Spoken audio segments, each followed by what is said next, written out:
அன்றாடம் ஆலயங்களில் நடைபெறும் நிகழ்வுகளை நேரலையாக அளித்து கொண்டிருக்கும் ஆலய மகிமை சேனலின் இன்று சிறப்பு விருந்தினர் பிரபல ஜோதிடர் வழக்கறிஞர் பெருந்தகை மரியாதைக்குரிய ஷெல்வி தாமு ஐயா அவர்களுடன் சிறப்பு நேர்காணல். ஐயா நமஸ்காரம். நமஸ்காரம்.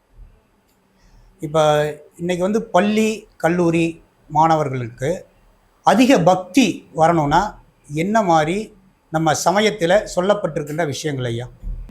பள்ளி கல்லூரி மாணவர்களில் பிறந்த உடனே பெற்றோர் பெரியோர், தாத்தா பாட்டி, மாமா சித்தப்பா சித்தி, உறவுகள் அவங்க எப்படி அவங்க இருக்கிறாங்களோ அது போல தான் குழந்தை வளரும்.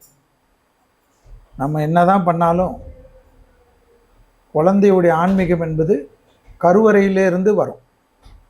கருவறையில் குழந்தை இருக்கிறச்சவே இன்றைக்கெல்லாம் நிறைய குழந்தைங்க வெளியில் கிருஷ்ணா ராமான்னு ஒரு வயசுக்குள்ளேயே பாட ஆரம்பிச்சிடும். சரி.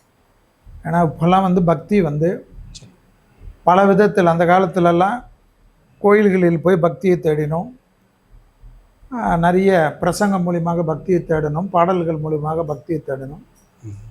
இன்றைக்கி கைபேசி மூலியமாக, யூடியூபில் மூலியமாக நிறைய ஆன்மீக பெரியோர்களுடைய உரை, நிறைய ஆன்மீக பாடல்கள்லாம் நம்மளுடைய இந்த ஜென்ரேஷன் ஜென்சி கிட்ஸ் என்று சொன்னாலும் 20ஆம் நூற்றாண்டில் பக்திகளுக்கு அவர்கள் கொடுக்கக்கூடிய மரியாதை மிகவும் அளப்பரியாத மரியாதை. அதுவும் இந்து தர்மத்தில், எல்லா தர்மத்திலும், கிறிஸ்துவத்திலும் சரி முஸ்லீம்லும் சரி, நிறைய முஸ்லீம் குழந்தைகள்லாம் 5 வேளை கரெக்டாக தொழுகிறதெல்லாம் நான் கண்கூடாக பார்க்கிறேன். யங்ஸ்டர்ஸ் தான் இன்றைக்கி கோயிலில் நிறைய இருக்காங்க. அதெல்லாம் நீங்கள் நினைக்காத அளவுக்கு கோயிலில் யங்ஸ்டர்ஸர்கள் இன்றைக்கி பெரிய அளவுக்கு இருக்கிறார்கள். அதனால் பக்தி சொல்லி வருவதில்லை, அது தலைமுறையாக இந்து தர்மத்தில். வெளிநாட்டு குழந்தைகள் எல்லாம் வெளிநாட்டில் அவ்வளோ கோயில்லையும் பார்த்திங்கன்னா இன்றைக்கி நம்மளுடைய இந்தியர்கள் இல்லாமல் வெளிநாட்டில் இருக்கக்கூடிய மற்ற மதத்தினரெல்லாம் அற்புதமாக, நமக்கெல்லாம் கூட பஞ்ச கஷ்டம்லாம் கட்ட தெரியாது. வேஷ்டி கட்டி, அங்கோஸ்திரம் போட்டு, புடவை கட்டி, மாலைகளை அவர்களே கோத்து தெய்வங்களுக்கு வழிபாடு செய்வதும், சிவஸ்துதிகளையும் சிவ மந்திரங்களையும் ஒலிக்க செய்வதும், பெருமாள் மந்திரங்களை ஒலிக்க செல்வதும், ஹரே ராம ஹரே கிருஷ்ணத்தில் இருப்பதும். ஸோ பக்திகள் இனி பெருகி கொண்டே இருக்கும். ஏன்னா உலகம் கலிகாலம். உலகத்துக்கு காலையிலேருந்து ராத்திரி வரைக்கும் 3 வயது குழந்தையிலிருந்து டென்ஷன், டிப்ரெஷன், சைல்டு சைக்காலஜிஸ்டெல்லாம் விட்டார்கள். கருவறையில் இருக்கக்கூடிய குழந்தைக்கே சைக்காலஜிஸ்ட் விட்டார்கள். ஸோ அந்த அளவுக்கு இன்றைக்கி தாயாரும் டிப்ரெஷனில் இருக்கா, தந்தையும் டிப்ரெஷன் இருக்குது, குழந்தையும் டிப்ரெஷன் இருக்குது. மருந்து மாத்திரைகளுடன் பக்தி தான் சிறந்த மார்க்கமாக காணப்படுவதனால் பக்தியுடைய வளர்ச்சிக்கு அளவில்லாதது. கடலில் எப்படி நீர் வத்தாதோ இறையருளும் பக்தியும் கண்டிப்பாக வத்தாது. கழு பிணி இல்லாத உடலும் என அபிராமி பட்டர் சொல்கிறாரு. அதற்கு நம்ம என்ன பண்ணணுங்க? ஒன்றும் பண்ண வேணாம். மற்றவங்க குடியை கெடுக்காமல் இருந்தால் போதும், மற்றவங்க மேலே பொறாமப்படாமல் இருந்தால் போதும். நமக்கு கடவுள் நம்மளோட மற்றவங்களோட எவ்வளோ திருப்தியாக நம்மளை வச்சுருக்காருன்னு நினச்சாவே ஆத்ம ரீதியாக இருக்கலாம். எல்லாமே நம்மளுடைய உடல் ஒன்று சாம்பலுக்கு, இல்லைன்னா மண்ணுக்கு தான்.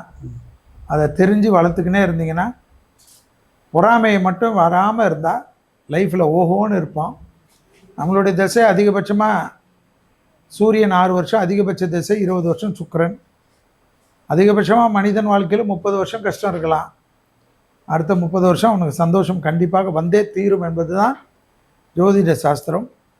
அப்படியும் நீங்கள் கஷ்டப்படுகிறீர்கள் என்றால் பசுமாடுகளுக்கு கோதுமை தவிடும் வெல்லமும் கொடுங்க. கண்டிப்பாக எப்பேற்பட்ட கஷ்டமும், ஆண்டாண்டு காலம் தலைமுறையாக இருந்த கஷ்டங்கள்லாம் தீரும் என்பது. பசுமாடுகளுக்கு கோதுமை தவிடும் வெல்லத்தையும் கொடுத்தால் அது கண்டிப்பாக தெய்வ கடாட்சமும் பிதிருதோஷமும் நீங்கும். அது தொடர்பான கேள்வி தாங்க. இப்போ சிவபெருமானோட நந்தியம்பெருமான் அல்லது மற்றும் நம்ம கோமாதா உடைய சிறப்புகள், அதை நம்ம எப்படி போற்றி பாதுகாக்க வேண்டும், போற்றி வழிபட வேண்டும் என்பதை மட்டும் சொல்லுங்கள். வாழ்க்கையில் ஒரு தடவையாவது உங்கள் வாழ்க்கையில், உங்கள் இந்த உலகத்தில் வாழக்கூடியவர்கள்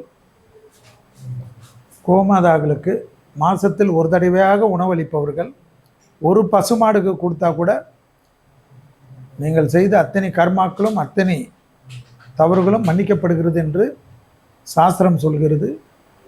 கோமாதாவை கனவில் கூட நினைத்து அசைவித்து புசிப்பவர்களாக இருந்தாலும் கோமாதாவுடைய எந்த ஒரு காலகட்டத்திலும் கோமாதாவுடைய இது புசிப்பவர்களுடன் அவர்களிடத்தில் ஒரு விஷயத்தில் சொல்லிக் கொள்ளுங்கள், எந்த மதத்தையும் நாம் கொச்சைப்படுத்த வேண்டாம். நீங்கள் கோமாதாவை தெய்வமாக நினைங்கள். உங்கள் வாழ்க்கை கண்டிப்பாக தெய்வத்தை நேரில் பார்த்த திருப்தி கிடைக்கும். நன்றி.